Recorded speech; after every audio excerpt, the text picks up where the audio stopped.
పరిస్థితులు ఎలాగున్నా సరే, ఒకళ్ళు అడిగారు, నిరీక్షణ అర్థం కాని సమయంలో ఎలా కలిగి ఉంటామో అని అడిగారు. అర్థం కాని ఏమి దిక్కుతోచని పరిస్థితుల్లోనే నిరీక్షణ కలిగి ఉండాలండి.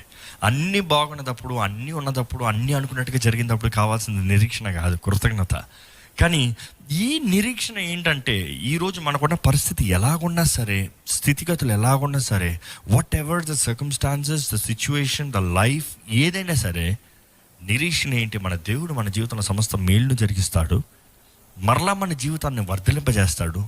ఆయన చిగురింపజేసే దేవుడు, ఎండిన ఎముకల్లోకి జీవాత్మను అనుగ్రహించే దేవుడు, మనల్ని జీవింపజేసే దేవుడు. ఈరోజు నిజంగా మనస్ఫూర్తిగా దేవుని మనం స్తుతించి ఆరాధించాలండి.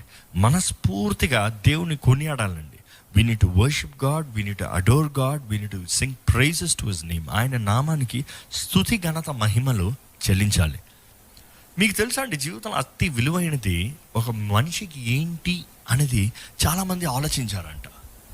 ఏంటి అది అతి విలువైనది అన్నదప్పుడు, ఈ దేహము జీవించాలంటే కావాల్సింది ఊపిరి, ఆక్సిజన్. ఒక మనిషి బ్రతకాలంటే కావాల్సింది ఆక్సిజన్. కానీ అదే సమయంలో ఆ మనిషిలో ఒక కార్యం జరగాలంటే ఏంటి అది కావాల్సింది అంటే ఆత్మీయ ఆక్సిజన్. ఈరోజు మనకి ఆత్మీయ ఆక్సిజన్ లేకపోతే మనం మరణిస్తామండి. ఇంకో మాటలో చెప్పాలంటే, మన ఎమోషన్ వీక్ అయిన రోజున మన ఫిజికల్ బాడీ కూడా వీక్ అయిపోతుంది. అవును కదా? కొంతమంది ఏ పని చేయబుద్ధి కాదు, కొంతమంది ఏది చేయాలన్నా మనసు ఉండదు. అనుకుంటారండి, ఏ పని చేద్దామని బలం లేదంటారు, ఓపిక లేదంటారు. ఇందుకు తినక కాదు, పడుకోక కాదు, కానీ వారు మనస్సు బాగోక, అంటే they are disturbed in the spirit. ఆత్మలో ఏదో బాధ కలిగింది. దాన్ని బట్టి మానవుడు మొత్తానికి దేహమంతా బలహీనంగా మార్చబడుతుంది. ఈరోజు మనం జ్ఞాపకం చేసుకోవాలండి, మన ఆత్మ బలంగా ఉంటే మన పరిస్థితులు ఎలాగున్నా సరే మనం ధైర్యంతో ముందుకెళ్తామండి. మన ఆత్మ బాగోకపోతే మనం అన్నిట్లో ఓడిపిన వారుగా, పడిపోయిన వారుగా, దుఃఖంతో ఉంటామండి. ఒకటి జ్ఞాపకం చేసుకోవాలి, ఏంటంటే శరీరం బలంగా ఉండాలంటే ఆహారం తినాలి. ఆత్మ బలంగా ఉండాలంటే దేవుని వాక్యాన్ని భుజించాలండి. ఈ దేహము, శరీరం జీవించాలంటే ఊపిరి కావాలి. ఒక ఆత్మ జీవించాలంటే ఆత్మ కావాల్సింది ఏంటి తెలుసా? పరిశుద్ధాత్మ తోడు. ఈరోజు పరిశుద్ధాత్మ తోడు లేకపోతే ఆ దేహము చచ్చిన లెక్కతో, ఆత్మ చచ్చిన లెక్కతో, ఆ దేహము చచ్చిన లెక్కతో సమానం అనండి. ఎందుకంటే ఆత్మ మరణించిన రోజున, అంటే ఆత్మ దేహాన్ని విడిచిన రోజున దేహం పనికిరానిదిగా మిగిలిపోతుంది.